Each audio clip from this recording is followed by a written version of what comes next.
ओशो, जीवन, दर्शन और चेतना की क्रांति। पार्ट 1, जन्म से ज्ञान की खोज तक। प्रस्तावना।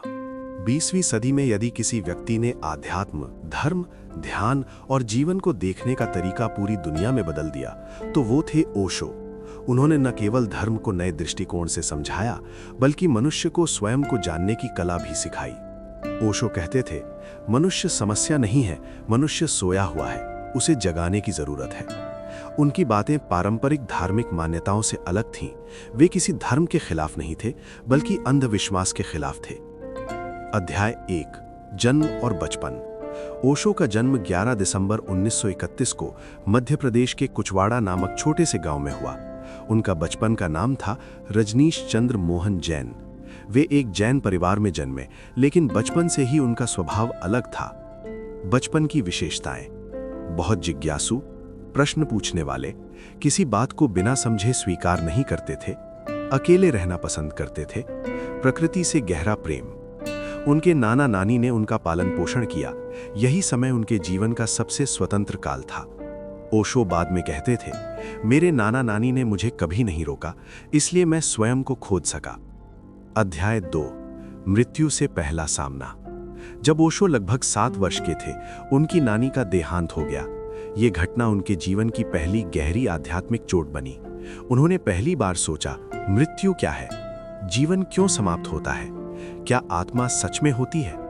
यहीं से उनके अंदर सत्य की खोज शुरू हुई। वे घंटों शमशान के पास बैठकर जीवन और मृत्यु पर विचार करते थे। अध्याय 3, विद्रोही छात्र। स्कूल जीवन में ओशो साधारण छात्र नहीं थे। वे शिक्षकों से सवाल करते, किताबों को अंतिम सत्य नहीं मानते, तर्क और अनुभव को महत्व देते। एक बार उन्होंने शिक्षक से कहा, यदि आप स्वयं सत्य को नहीं जानते तो मुझे कैसे सिखा सकते हैं? इस कारण कई बार उन्हें स्कूल बदलना पड़ा, लेकिन उनकी बुद्धि असाधारण थी। अध्याय 4, ध्यान का पहला अनुभव। किशोरावस्था में ओशो गहरे अस्तित्व संबंधी संकट से गुजरे। वे कई दिनों तक चुप रहते, जंगलों में घूमते, नदी किनारे बैठते, स्वयं को देखते। एक दिन पेड़ के नीचे बैठते हुए उन्हें अचानक गहरी शांति का अनुभव हुआ।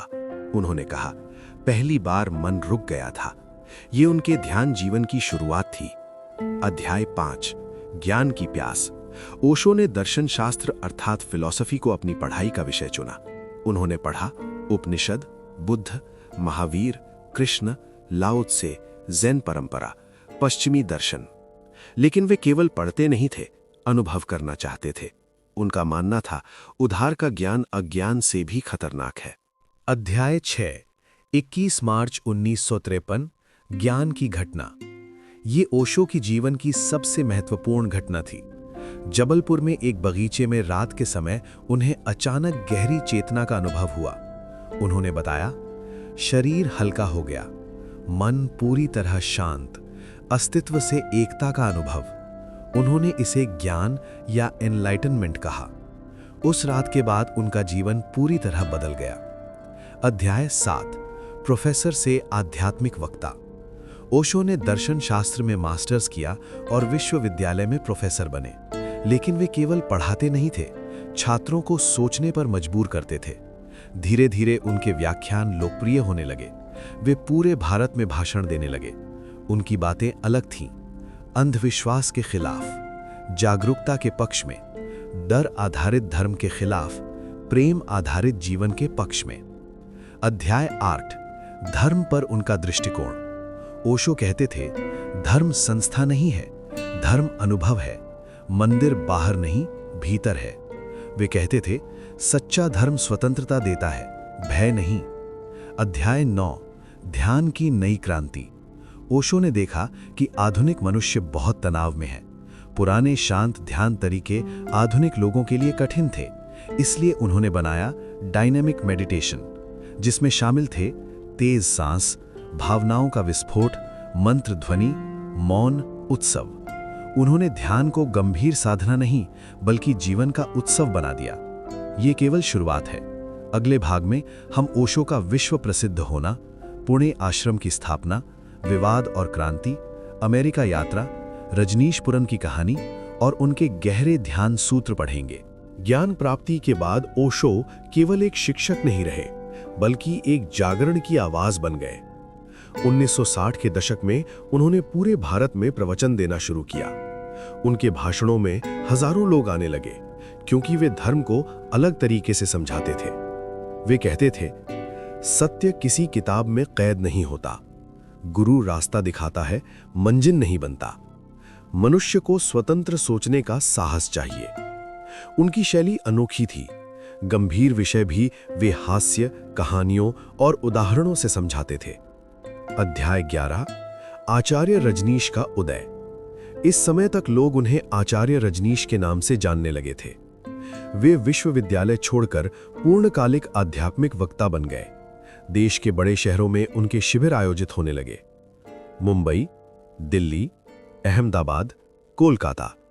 उनके ध्यान शिविरों में केवल प्रवचन नहीं होते थे, बल्कि आत्म अनुभव की प्रक्रियाएं कराई जाती थीं। अध्याय 12, ध्यान शिविरों का अनुभव।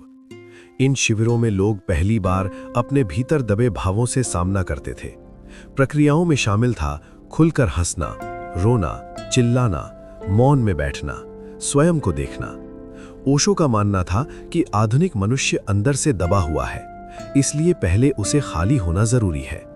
वे कहते थे, पहले भीतर की भीड़ हटाओ, तब शांति स्वयं प्रकट होगी। अध्याय 13, प्रेम और संबंधों पर विचार। ओशो ने प्रेम को बंधन नहीं, स्वतंत्रता कहा। उनके अनुसार प्रेम स्वामित्व नहीं है, प्रेम में डर नहीं होना चाहिए। दो स्वतंत्र व्यक्ति मिले तभी प्रेम सुंदर होता है। उन्होंने समाज द्वारा बनाए गए कई संबंध नियमों पर प्रश्न उठाए। इस कारण उन्हें आलोचना भी झेलनी पड़ी, लेकिन युवाओं में उनकी लोकप्रियता तेजी से बढ़ती गई। अध्याय 14, पुणे आश्रम की स्थापना। 1974 में महाराष्ट्र के पुणे शहर में उनके ध्यान केंद्र की स्थापना हुई। ये स्थान जल्दी ही अंतर्राष्ट्रीय आध्यात्मिक केंद्र बन गया। दुनिया भर से लोग आने लगे, यूरोप, अमेरिका, जापान, ऑस्ट्रेलिया। यहाँ ध्यान, थेरेपी और आत्म अनुभव की नई विधियां विकसित की गईं। आश्रम का वातावरण पारंपरिक आश्रमों जैसा नहीं था। यहाँ संगीत, नृत्य और ध्यान साथ साथ चलते थे। अध्याय 15, ध्यान और उत्सव का संगम। ओशो ने कहा, जीवन को त्यागो मत, उसे जागरूक होकर जियो। इसलिए आश्रम में सुबह ध्यान, दिन में कार्य, शाम को संगीत, रात में मौन। ध्यान को जीवन से अलग नहीं रखा गया। उनका दृष्टिकोण था, आध्यात्मिकता और जीवन विरोधी नहीं है। अध्याय 16, पश्चिमी दुनिया का आकर्षण।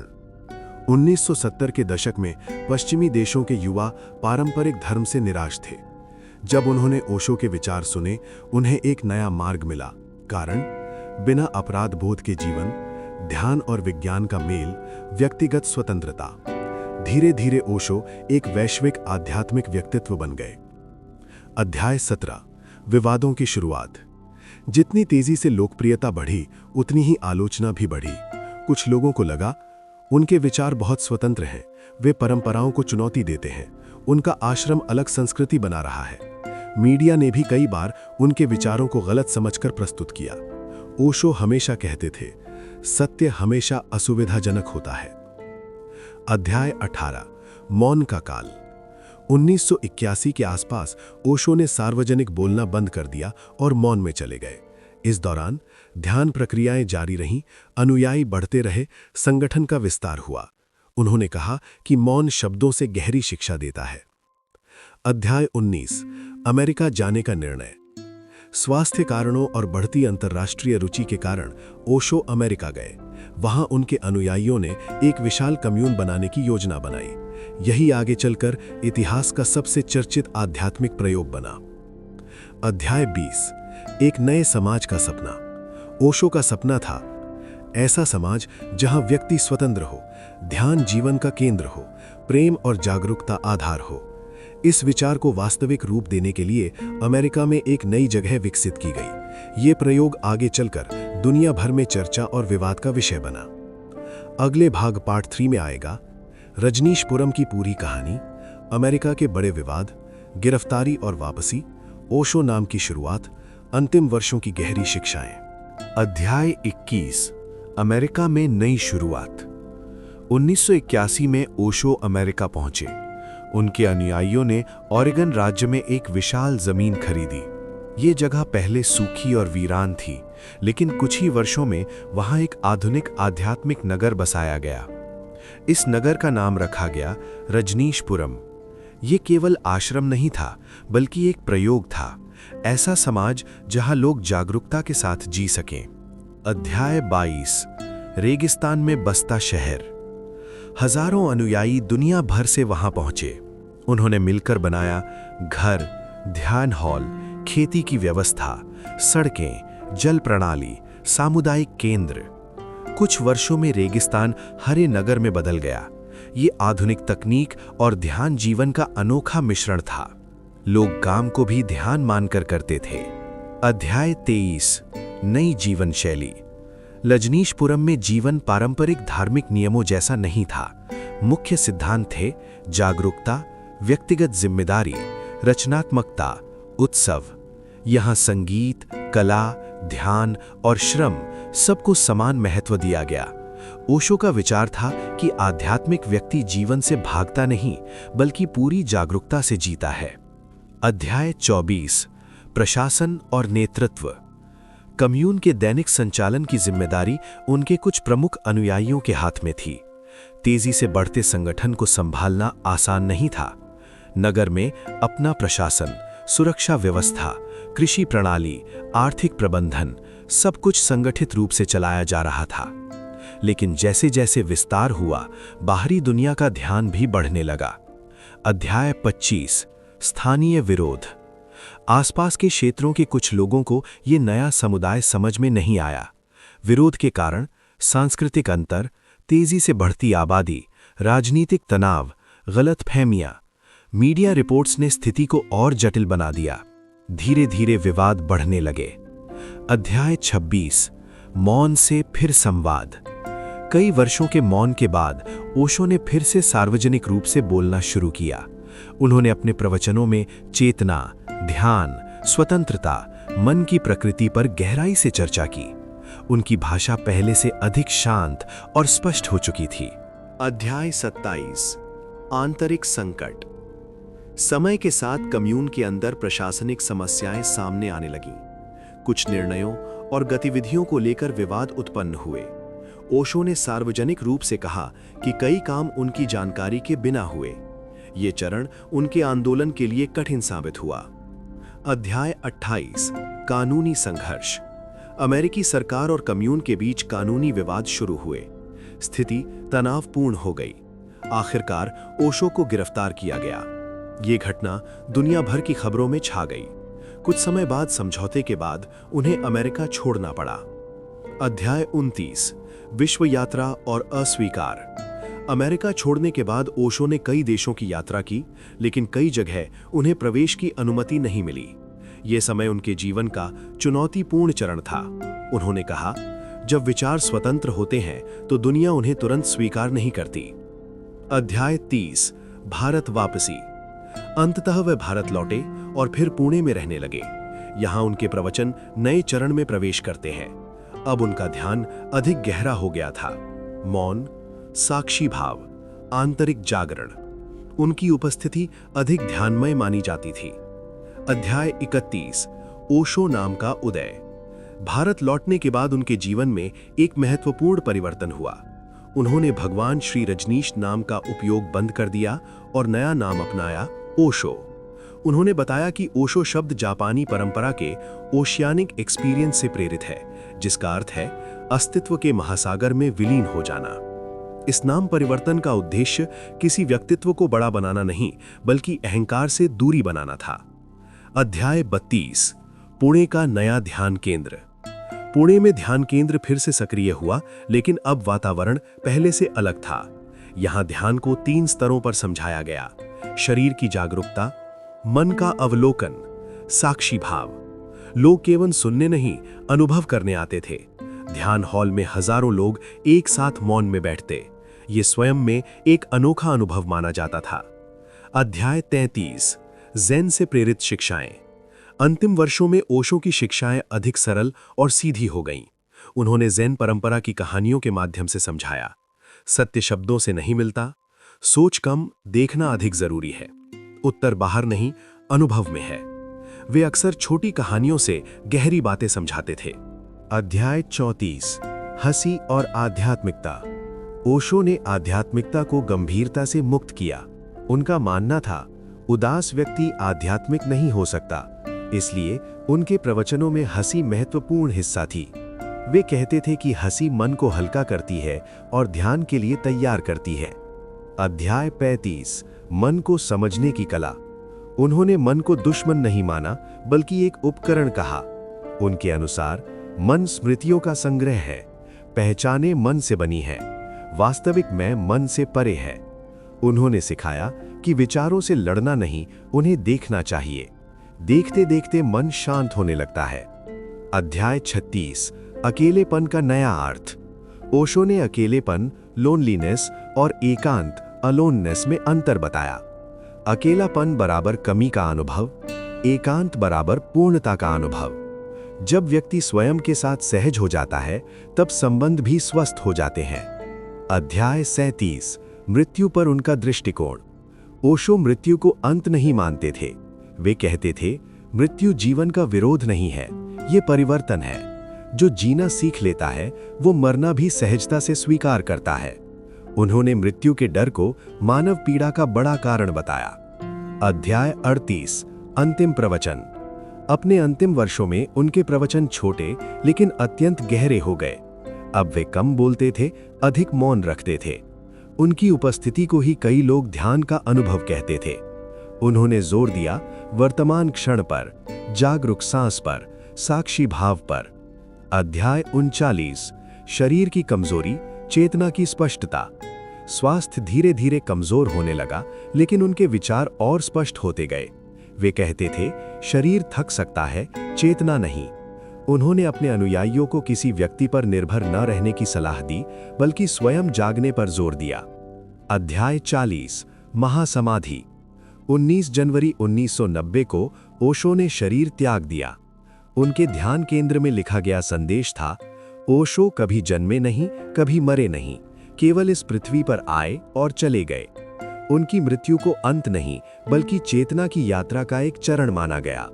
अध्याय 41, नया मनुष्य, द न्यू मैन। ओशो ने एक नई अवधारणा दी, नया मनुष्य। उनके अनुसार भविष्य का मनुष्य न तो केवल भौतिक होगा और न ही केवल आध्यात्मिक। नए मनुष्य की विशेषताएं, विज्ञान की बुद्धि, ध्यान की गहराई, प्रेम की संवेदनशीलता, स्वतंत्र सोच। उन्होंने कहा कि पुराने समाज ने मनुष्य को दो हिस्सों में बांट दिया, शरीर और आत्मा। नया मनुष्य दोनों को संतुलित करेगा। अध्याय 42, जोरबा द बुद्ध। ओशो की सबसे प्रसिद्ध अवधारणाओं में से एक थी जोरबा द बुद्ध। इसका अर्थ जोरबा, जीवन का आनंद लेने वाला व्यक्ति, बुद्ध, जागरूक और ध्यानमय व्यक्ति। ओशो चाहते थे कि मनुष्य जीवन का आनंद भी ले और भीतर से जागृत भी रहे। त्याग और भोग के बीच संतुलन उनका मुख्य संदेश था। अध्याय 43, ध्यान का मनोविज्ञान। उन्होंने ध्यान को धार्मिक क्रिया नहीं, बल्कि मनोवैज्ञानिक प्रक्रिया बताया। उनके अनुसार आधुनिक मन तनाव से भरा है, दबी भावनाओं से भरा है, लगातार सोचता रहता है। इसलिए सीधे मौन बैठना कठिन होता है। पहले ऊर्जा को मुक्त करना जरूरी है, तभी शांति आती है। अध्याय 45, कैथारसिस, भावनात्मक शुद्धि। उन्होंने ध्यान में कैथारसिस का प्रयोग किया, अर्थ दबे हुए भाव बाहर निकालना। उन्होंने कहा, यदि क्रोध, दुख या डर दबा रहेगा तो ध्यान गहरा नहीं होगा। इसलिए कुछ ध्यान प्रक्रियाओं में लोगों को खुलकर भाव व्यक्त करने दिए जाते थे। इसके बाद स्वाभाविक शांति उत्पन्न होती है। अध्याय 46, अहंकार की समझ। ओशो ने अहंकार को दुश्मन नहीं कहा, बल्कि गलत पहचान बताया। अहंकार बनता है नाम से, उपलब्धियों से, दूसरों की राय से।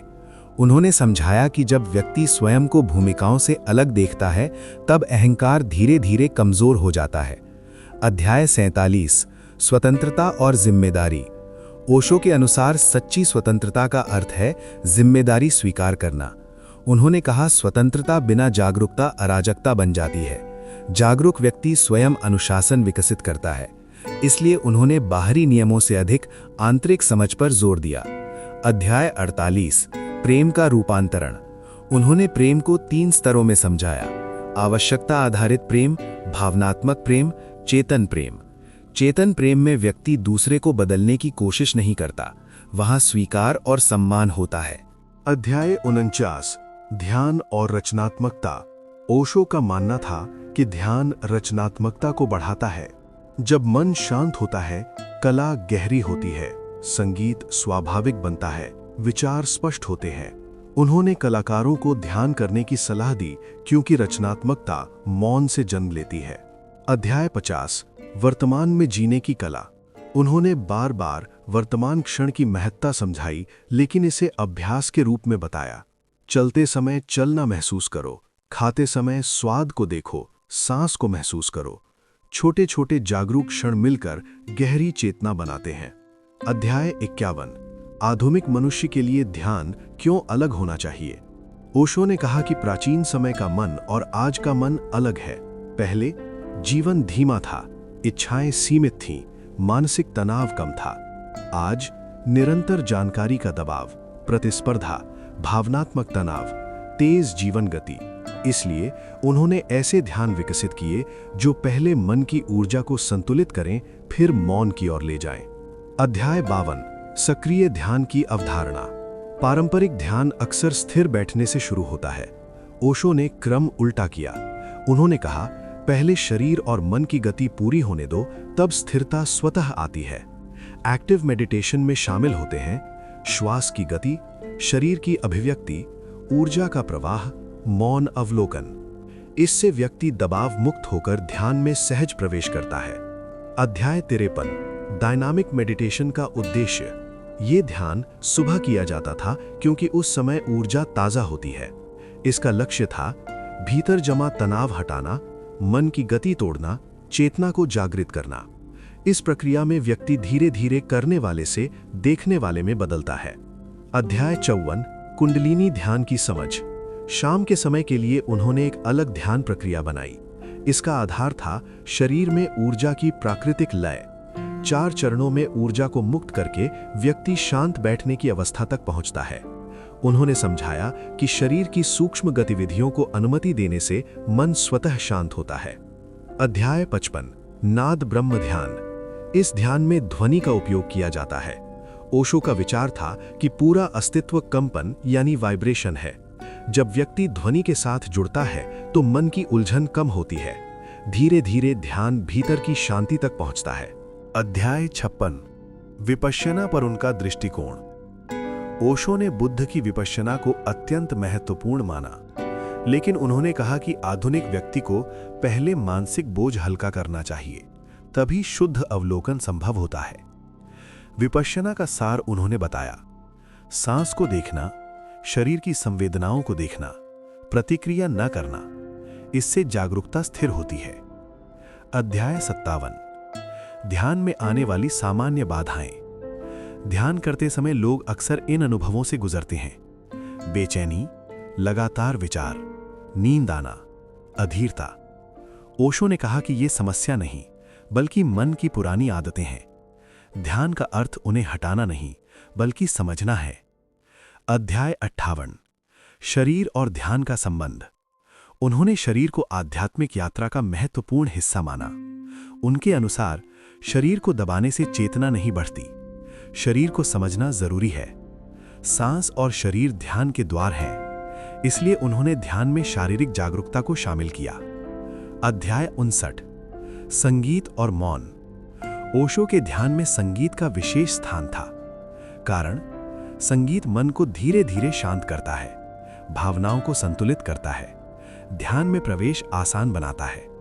संगीत के बाद आने वाला मौन अधिक गहरा अनुभव होता है।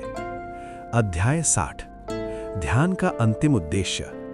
उन्होंने ध्यान का लक्ष्य किसी उपलब्धि को नहीं माना। ध्यान का सार स्वयं को जानना, वर्तमान में जागना, जीवन को स्पष्ट देखना। जब व्यक्ति देखने लगता है तब परिवर्तन स्वतः होने लगता है। अध्याय 61 भय की जड़ क्या है। ओशो ने कहा कि मनुष्य का सबसे बड़ा दुश्मन बाहरी दुनिया नहीं, बल्कि भीतर का भय है। भय पैदा होता है भविष्य की चिंता से, खो देने के डर से, असफलता की कल्पना से। उन्होंने समझाया कि भय वास्तविकता में नहीं, कल्पना में रहता है। जब व्यक्ति वर्तमान क्षण में रहता है, भय की पकड़ कमजोर हो जाती है। अध्याय 62, सफलता की नई परिभाषा। समाज सफलता को धन, पद और प्रसिद्धि से जोड़ता है। ओशो ने सफलता की अलग परिभाषा दी। उनके अनुसार सफल व्यक्ति वह है जो भीतर शांत हो, जो स्वयं से संतुष्ट हो, जो तुलना से मुक्त हो। उन्होंने कहा कि बाहरी उपलब्धियां खुशी की गारंटी नहीं देती। अध्याय 63, शिक्षा प्रणाली पर दृष्टिकोण।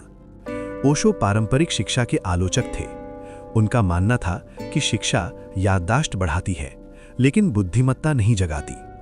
उन्होंने ऐसी शिक्षा की कल्पना की जिसमें शामिल हों ध्यान, रचनात्मकता, आत्मसमझ, प्रश्न पूछने की स्वतंत्रता।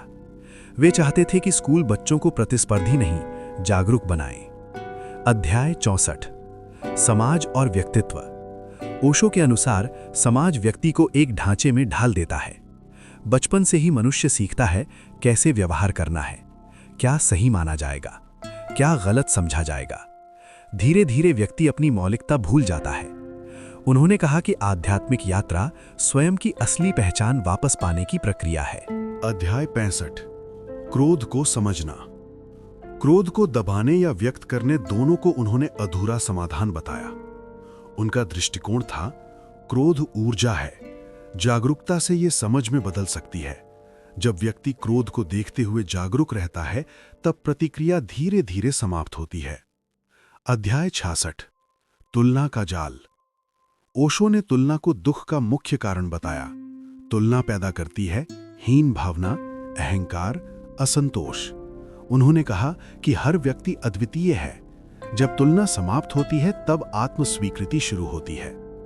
अध्याय 67, अकेले खड़े होने का साहस। उन्होंने सिखाया कि सत्य की खोज अक्सर व्यक्ति को भीड़ से अलग कर देती है, लेकिन यही स्वतंत्रता की शुरुआत है। भीड़ सुरक्षा देती है, पर जागरूकता नहीं। उन्होंने युवाओं को कहा कि जीवन उधार के विचारों से नहीं जीना चाहिए। अध्याय 68, उत्सव का दर्शन। ओशो ने जीवन को उत्सव कहा। उनके अनुसार काम भी उत्सव बन सकता है, ध्यान भी उत्सव है, साधारण क्षण भी सुंदर हो सकते हैं। जब व्यक्ति पूरी जागरूकता से जीता है, तब जीवन बोझ नहीं लगता। अध्याय 69, मौन की शक्ति। उन्होंने बताया कि मौन शब्दों की अनुपस्थिति नहीं, बल्कि विचारों की दूरी है। मौन में निर्णय कम होते हैं, देखने की क्षमता बढ़ती है, ऊर्जा बचती है। मौन को उन्होंने आंतरिक बुद्धि का द्वार कहा। अध्याय 70, आत्मस्वीकृति। ओशो का अंतिम मनोवैज्ञानिक संदेश था स्वयं को स्वीकार करना। उन्होंने कहा, परिवर्तन स्वीकृति से शुरू होता है, संघर्ष से नहीं। जब व्यक्ति स्वयं को समझने लगता है, तब भीतर स्वाभाविक परिवर्तन होता है। अध्याय 71, कहानी क्यों जरूरी है। ओशो अक्सर सीधे सिद्धांत नहीं बताते थे, बल्कि कहानियों के माध्यम से समझाते थे। उनका मानना था कि कहानी मन को आराम देती है, अहंकार की रक्षा कम कर देती है, संदेश को गहराई से भीतर पहुंचा देती है। कहानी सुनते समय व्यक्ति तर्क कम करता है और अनुभव अधिक करता है। अध्याय 72, राजा और भिखारी की कथा। उन्होंने एक कहानी सुनाई। एक राजा ने सपना देखा कि वो भिखारी बन गया है और भूखा भटक रहा है। अचानक नींद खुली, वो फिर महल में था। राजा ने पूछा, सच्चा कौन है, राजा या भिखारी? ओशो इस कथा से समझाते थे कि पहचानें बदलती रहती हैं, लेकिन देखने वाला स्थिर रहता है। मनुष्य भूमिकाएं निभाता है, पर उसकी चेतना उनसे बड़ी है। अध्याय 73, खाली कप का रहस्य। एक विद्वान गुरु के पास ज्ञान लेने गया। वो लगातार अपनी जानकारी बताता रहा। गुरु ने चाय डालनी शुरू की और कप भरने के बाद भी डालते रहे। विद्वान बोला, कप भर चुका है।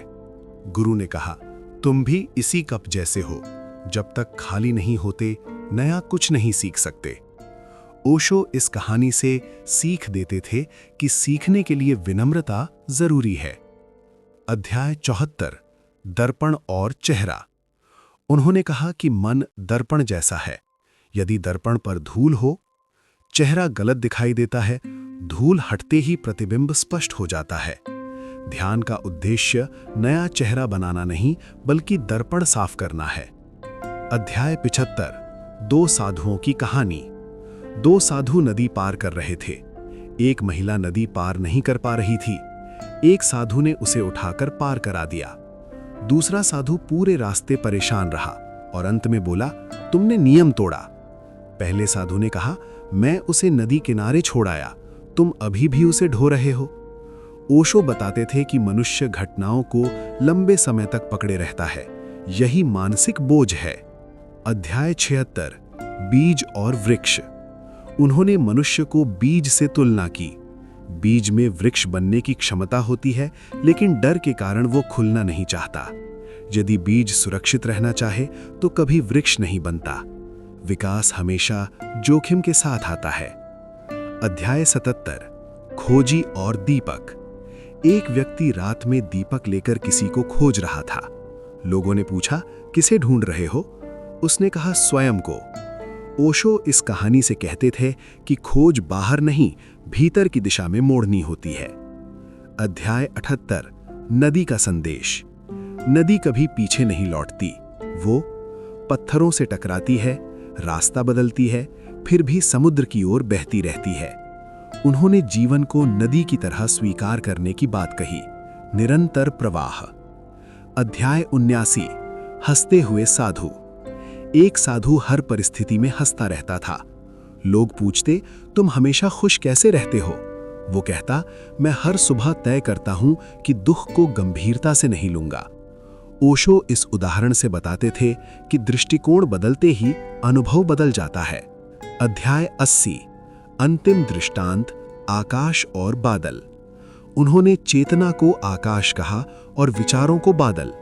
बादल आते हैं और चले जाते हैं, आकाश स्थिर रहता है। मनुष्य यदि स्वयं को बादल समझेगा तो अस्थिर रहेगा, यदि स्वयं को आकाश समझेगा तो शांति अनुभव करेगा। दोस्तों, ओशो पर यह पहला वीडियो है। इसका पार्ट 2 भी आप लोगों को चाहिए तो कमेंट कीजिए, हम जरूर बनाएंगे। अगर आपको ये दिव्य ज्ञान और ओशो की ये आध्यात्मिक यात्रा पसंद आई हो तो वीडियो को लाइक जरूर करें ताकि ये ज्ञान और लोगों तक पहुंच सके।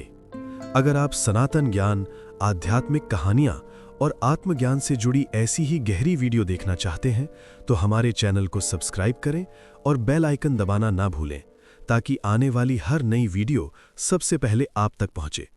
इस ज्ञान को अपने मित्रों और परिवार के साथ शेयर करें, क्योंकि सच्चा ज्ञान बांटने से ही बढ़ता है। धन्यवाद। ओम शांति।